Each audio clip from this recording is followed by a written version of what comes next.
इस कहानी की शुरुआत में हमें निकोलस नाम का एक आदमी दिखाया जाता है जो अपनी बहन की बार में जाता है। आज निकोलस की मैरिज एनिवर्सरी है। शादी को 5 साल हो चुके हैं पर वो अपनी शादी से खुश नहीं है। इसीलिए वो अपनी बहन को बताता है कि हो सकता है मैं जल्दी डिवोर्स ले लूं। और मेरी वाइफ की एक आदत बड़ी अजीब है। हर एनिवर्सरी के दिन वो मेरे साथ एक गेम खेलती है जिसमें गिफ्ट्स को वो छुपा देती है और कुछ इशारों के जरिए मुझे उन गिफ्ट्स को ढूंढना होता है। पर अब इनकी शादीशुदा जिंदगी में बहुत सारी चीजें ऐसी है जो खत्म हो चुकी है। इसके बाद जब निकोलस घर आता है तो देखता है की उसकी वाइफ घर पर नहीं है। सामने टेबल टूटा पड़ा है, कांच बिखरा हुआ है। उसे अजीब लगता है, इसीलिए वो फौरन डिटेक्टिव को बुला लेता है। जब वो पूरे घर की तलाशी लेती है तो उसे निकोलस पर ही शक होता है कि इसकी वाइफ के गायब होने में कहीं न कहीं इसी का हाथ है, क्योंकि घर में कुछ ऐसे सबूत मिलते हैं जिनसे साफ पता चल जाता है कि निकोलस की अपनी वाइफ से नहीं बनती थी। दरअसल निकोलस एक स्कूल में राइटिंग टीचर है, जबकि उसकी वाइफ जिसका नाम एमी है खुद एक राइटर थी जो काफी मशहूर थी। और अब क्योंकि डिटेक्टिव को निकोलस पर शक है, इसीलिए वो उसे पुलिस स्टेशन ले जाती है जहाँ वो उससे बहुत सारे सवाल करती है, पर वो किसी भी सवाल का ठीक से जवाब नहीं देता। मगर क्योंकि उसके खिलाफ कोई पुख्ता सबूत नहीं था, इसीलिए डिटेक्टिव को उसे छोड़ना पड़ता है। पूरी ही दुनिया में ये खबर फैल जाती है कि निकोलस की वाइफ एमी अचानक से कहीं गायब हो गई है। और क्योंकि निकोलस भी इस केस में दिलचस्पी नहीं ले रहा, इसीलिए सबको उस पर और उसकी बहन पर शक होता है कि पैसों के लालच की वजह से उन्होंने एमी को कहीं गायब कर दिया। फिर जब निकोलस घर आता है तो वो अपनी पुरानी यादों में कहीं खो जाता है, जहाँ दिखाया जाता है कि उसकी वाइफ एमी मशहूर होने के साथ साथ काफी अमीर भी है। जब मुल्क में माली हालात खराब हुए तो इन दोनों की जॉब चली गई। इसके बाद निकोलस की मोम की तबीयत खराब हो जाती है, इसीलिए वो फैसला करता है कि मैं ये शहर छोड़कर अपनी मोम के पास चला जाऊंगा। अब हालांकि उसने इस बारे में एमी से कोई मशवरा नहीं लिया था, उसकी मर्जी नहीं पूछी थी, पर फिर भी वो उसके साथ चली जाती है। पर कुछ दिन के बाद उसकी मोम की मौत हो जाती है, मगर अभी भी वो इधर ही रहता है, वापिस अपने घर नहीं जाता। निकोलस की आदत अब ऐसी हो गई थी कि उसका दिल ही नहीं करता था काम करने का, तो इसीलिए एमी ने उसके लिए एक बार खुलवा दिया जिससे वो अपनी बहन के साथ चलाया करता था। वो खुद काफी आलसी हो गया था, मेहनत से भागने लगा था और तो और एमी के साथ उसके रिश्ते भी खराब होने लगे थे। उनकी काफी लड़ाई होती थी, उसे वो काफी मारता पीटता था। जिसके बाद निकोलस की एक स्कूल में राइटिंग टीचर की जॉब लग गई, जहाँ उसकी मुलाकात एक लड़की से होती है और बहुत ही जल्द इन दोनों के बीच ताल्लुक बनने लगता है। अब कहानी वापस मौजूदा वक्त में आती है, जहाँ डिटेक्टिव को निकोलस के घर पर खून के निशान दिखते हैं, जिस वजह से उसका शक निकोलस पर और भी पक्का हो जाता है। पर डिटेक्टिव को पड़ोस के लोगों से पता चलता है कि एमी खुद को निकोलस के साथ महफूज नहीं समझती थी और इसीलिए उसने एक गन भी खरीदी थी। फिर जब वो वॉशरूम में चेक करते हैं तो वहाँ उन्हें एमी के सैंपल मिलते हैं, जिन्हें वो लैब भिजवाते हैं। और जब उसकी रिपोर्ट आती है तो पता चलता है कि एमी का बच्चा होने वाला था। पर निकोलस को जब ये बात बताई जाती है तो वो साफ साफ मना कर देता है, कहता है कि उसका बच्चा नहीं हो सकता, क्योंकि मुमकिन ही नहीं, हमारे बीच ऐसा कोई रिश्ता नहीं। डिटेक्टिव को उस पर शक होता है, इसीलिए वो उसकी किसी भी बात का यकीन नहीं करती। और अब यहाँ उनकी पड़ोस की एक औरत आती है जिसका भी बच्चा होने वाला था। वो बताती है कि मैं एमी की बहुत अच्छी दोस्त हूँ, वो हमेशा से बच्चा पैदा करना चाहती थी, पर निकोलस ऐसा नहीं चाहता था, उसने एमी के साथ ऐसा कोई रिश्ता रखा ही नहीं। अब निकोलस को ये सुनकर उस औरत पर ही शक होता है, क्योंकि उसे यकीन था कि एमी अपने पड़ोस में किसी से भी इस तरह की बात नहीं कर सकती थी, न ही वो इनसे दोस्ती करना पसंद करती। ये बात वो डिटेक्टिव को भी बताता है, पर फिर भी उसे यकीन नहीं आता।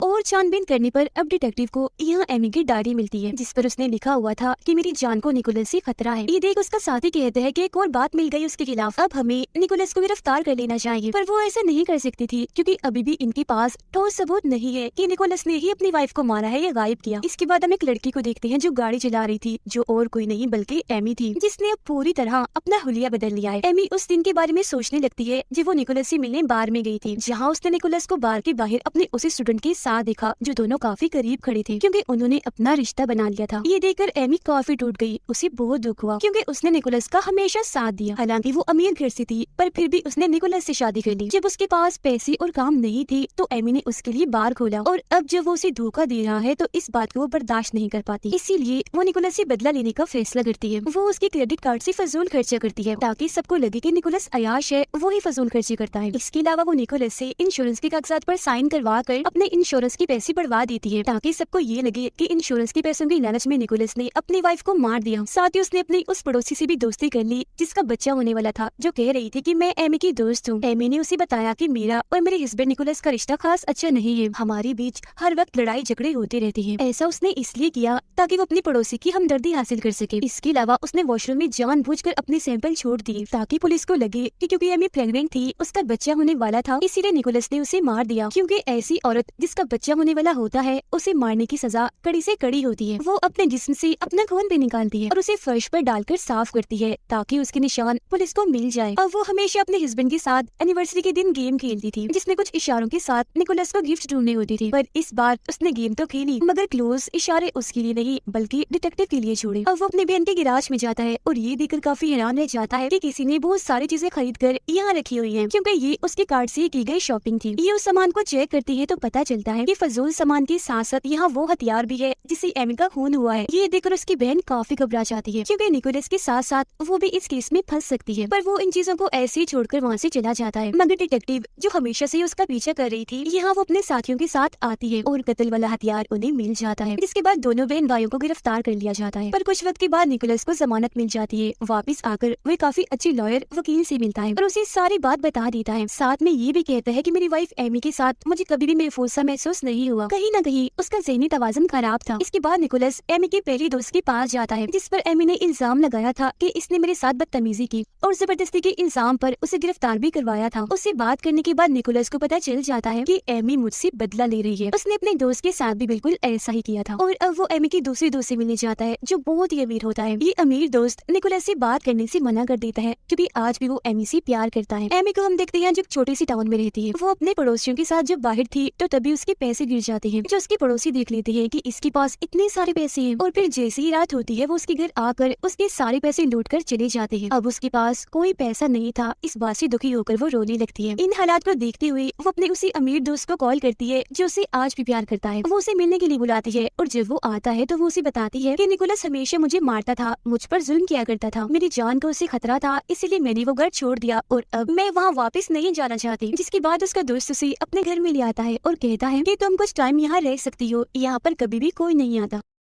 उधर टाउन में दिखाया जाता है कि सबको यकीन है कि एमी अभी भी जिंदा है, इसलिए सब लोग उसके लिए कैंडल मार्च करते हैं, मतलब मोमबत्तियां जलाकर तस्वीरें लगाकर उसके वापस लौटने की दुआएं करते हैं। जहाँ सबके सामने निकोलस काफी जज्बाती बातें करता है कि मैं तुमसे बहुत प्यार करता हूँ एमी, मेरे दिल के और घर के दरवाजे हमेशा तुम्हारे लिए खुले हैं, तो प्लीज तुम वापिस आ जाओ। निकोलस की वो स्टूडेंट भी इसी भीड़ में खड़ी थी और जब वो ये सुनती है तो उसे बहुत गुस्सा आने लगता है। इसलिए वो मीडिया के सामने ये बात बता देती है कि निकोलस और मेरे बीच रिश्ता बन चुका है। और ये सुनते ही सबके सब लोग निकोलस से नफरत करने लगते हैं। उन्हें यकीन हो गया था कि इस वजह से उसने या तो अपनी वाइफ को गायब कर दिया या उसे जान से मार दिया। फिर वो अपने लॉयर से मिलने जाता है जहाँ लॉयर उसे कहता है कि अब सारे सबूत तुम्हारे खिलाफ है, तुम काफी बदनाम भी हो गए हो, इसीलिए मेरा मशवरा है तुम एक मशहूर शो के इंटरव्यू में जाओ जहाँ जाकर तुम बताओ कि मैं अपनी वाइफ से बहुत प्यार करता हूँ। तुम्हें वहाँ जाकर अपनी सारी गलतियों को कबूल करना होगा क्योंकि अगर तुम्हारी वाइफ सच में तुम्हारे खिलाफ कोई साजिश कर रही है तो टीवी से खबरों से वो तुम पर नजर जरूर रख रही होगी। हो सकता है वो तुम्हारी बातों से जज्बाती होकर घर वापस आ जाए। जिसके बाद निकोलस ऐसा ही करता है। वो उस शो में जाकर बताता है कि मैं अपनी वाइफ से बहुत प्यार करता हूँ, मैं चाहता हूँ कि जल्दी वो वापस आ जाए। जिसके बाद वो रोने की एक्टिंग करता है। एमी भी अपने अमीर दोस्त के साथ ये इंटरव्यू देख रही थी और जब वो निकोलस को गौर से देखती है तो उसे पता चलता है कि उसने वही टाई लगाई हुई है जो मैंने कभी उसे गिफ्ट दी थी। वो जब बड़े गौर से निकोलस की बातें सुन रही थी तो ये चीज उसका दोस्त भी देख लेता है और अब आखिरकार वो अपने घर जाने का फैसला करती है। पर उसका दोस्त उसे जाने से मना करता है। वो चाहता है कि एमी हमेशा मेरे साथ रहे। पर अब एमी का दिलो दिमाग कहीं न कहीं बदलना शुरू हो गया है, इसलिए अब उसे अपने इस दोस्त पर गुस्सा आने लगता है क्योंकि वो उसे जाने नहीं दे रहा, रोक रहा है। जब उसका दोस्त वहाँ से चला जाता है तो वो अपने जिस्म पर चोट के निशान बनाने लगती है। फिर रात को जब उसका दोस्त काम से वापस आता है तो वो उसे बहाने से कमरे में ले आती है और वहाँ जाकर बड़ी बेरहमी से उसे मार डालती है, इतनी बेरहमी से कि उसके खुद के कपड़े और जिस्म भी खून से भर जाते हैं। जिसके बाद वो वहाँ से निकलकर गाड़ी लेकर वापस अपने घर आ जाती है जहाँ पूरा का पूरा मीडिया पहले से ही मौजूद था, जो एमी को देख लेते हैं कि वो जिंदा है और खून में लथपथ है। एमी को फिर निकोलस भी अपने सामने दिख जाता है और वो सीधा जाकर उसके गले से लग जाती है। पर निकोलस को यकीन था कि वो कितनी बड़ी धोखेबाज है, तो जरूर ये भी उसका कोई नया प्लान है। जिसके बाद उसे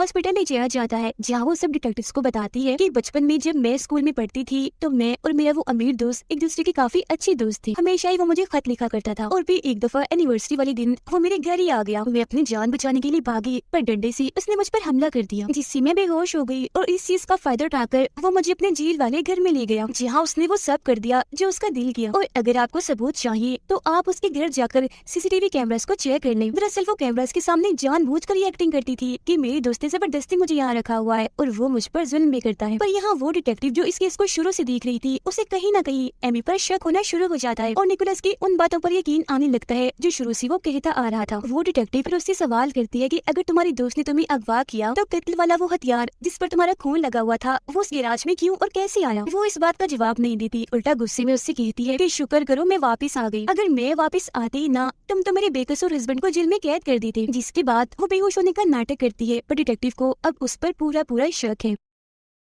इसके बाद निकोलस उसे अपने घर ले आता है और कहता है कि बस कर दो, अभी ड्रामा नाटक बंद करो, मुझे पता है कि तुम बिल्कुल ठीक हो और अपने अमीर दोस्त का कत्ल तुमने ही किया है। और वो इतनी चालाक थी कि पहले तो वो ये चेक करती है कि निकोलस के पास कोई रिकॉर्डर तो नहीं, ये मेरी बातें रिकॉर्ड तो नहीं कर रहा, जिसके बाद वो सारा सच बता देती है। पर इसका क्या फायदा था, क्योंकि निकोलस की बातों का किसने यकीन करना था, क्योंकि अब तो सब एमी के साथ थे। आगे वो बताते हैं कि जब मैंने तुम्हारा इंटरव्यू देखा तो मुझे यकीन हो गया कि तुम्हें मेरे लिए सबसे बेहतर हो और इसी वजह से मैं वापस आई हूँ। अब निकोलस अपने लॉयर और डिटेक्टिव से मिलकर ये सारी बातें उन्हें बता देता है, जिस पर डिटेक्टिव कहती है मेरे पास उसके खिलाफ कोई सबूत नहीं है, उसने अपना बचाव करने के लिए अपने दोस्त को मारा है, इसीलिए अगर ये बात सबके सामने लाई भी जाए तब भी उसे गिरफ्तार नहीं किया जाएगा। फिर रात को निकोलस जब अपने घर था तो एमी उसे अपने साथ ले जाती है और निकोलस को देखने से लग रहा था कि वो अब एमी से डरने लगा है। फिर अगली सुबह एक रिपोर्टर इनका इंटरव्यू लेने के लिए आने वाली थी, तो उसके आने से पहले एमी निकोलस को समझा देती है कि तुम्हें वो सारी बातें मान लेनी होंगी जो मैंने प्लान की थी, यानी कि क्रेडिट कार्ड से शॉपिंग तुमने की थी, तुमने मुझ पर हाथ भी उठाया था क्योंकि पहले हमारा रिश्ता ठीक नहीं था, पर अब सब ठीक हो गया है। पर वो ऐसा करने से साफ साफ मना कर देता है कि मैं तुम्हारे साथ रहना ही नहीं चाहता, तुमसे डिवोर्स चाहता हूँ। जिस पर एमी उससे कहती है कि मैं तुम्हारे बच्चे की माँ बनने वाली हूँ तो तुम मुझे नहीं छोड़ सकती। ये सुनकर निकोलस एकदम काफी हैरान रह जाता है, इसीलिए गुस्से में उसे कहता है कि ऐसा मुमकिन नहीं, हमारा वैसा कोई ताल्लुक नहीं था। जिस पर एमी कहती है कि मैंने उसके लिए भी प्लान कर लिया था, तुम्हें याद नहीं, पर मैंने वो रिश्ता बना लिया था तुम्हारे साथ, इसलिए अब मैं तुम्हारे बच्चे की माँ हूँ। ये सुनने के बाद निकोलस अपने कंट्रोल से बाहर हो जाता है, उसके पैरों से जमीन निकल जाती है, इसीलिए वो फिर से उसे मारने लगता है। कहता है मैं तुम्हारे साथ कभी नहीं रहूंगा, तुम ऐसी इतनी गिरी हुई हरकत कैसे कर सकती हो। इस पर वो कहती है कि तुम्हें मेरे साथ रहना ही होगा क्योंकि पूरी दुनिया तुम्हारे खिलाफ है और कल को जब तुम्हारा बच्चा पैदा हो जाएगा तो उसके दिल में भी मैं तुम्हारे लिए नफरत डालूंगी। तो अब यहाँ पर निकोलस पूरी तरह से फंस जाता है क्योंकि उसे पता है कि वो बच्चा मेरी जिम्मेदारी है। तो अब आखिरकार मजबूरी में ही सही पर वो एमी के साथ रहने का फैसला करता है। जिसके बाद इनका इंटरव्यू होता है और ये दोनों ऐलान करते हैं कि बहुत जल्द हमारा बच्चा होने वाला है। दरअसल अब निकोलस ने हालात के साथ समझौता कर लिया था। तो कहानी में दिखाया गया है कि अगर कपल में से कोई भी धोखा दे तो उनकी जिंदगी कितने बुरे मोड़ पर आ जाती है, उन्हें न जाने किन किन हालात का सामना करना पड़ता है। जैसे कि निकोलस को हुआ क्योंकि वो अपनी वाइफ को धोखा दे रहा था जबकि वो तो उसके साथ इतनी अच्छी थी। और कपल में से दूसरे इंसान को भी चाहिए कि चीजों को अपने सर पर इतना हावी ना करे कि वो चीज आपको गलत रास्ते पर ले जाए, जैसे कि एमी ने किया। उसे चाहिए था कि वो अपने हस्बैंड से आराम से प्यार से बात करती तो तब शायद उसे ये सब ना देखना पड़ता। उसने अपनी चालाकियों की वजह से कितने ही लोगों को धोखा दिया। इसीलिए हमें ये सबक मिलता है कि हमेशा अपने पार्टनर अपने साथी के साथ वफादार रहे और सिर्फ उसी की बनकर रहे। इसी के साथ ही ये कहानी इधर ही खत्म हो जाती।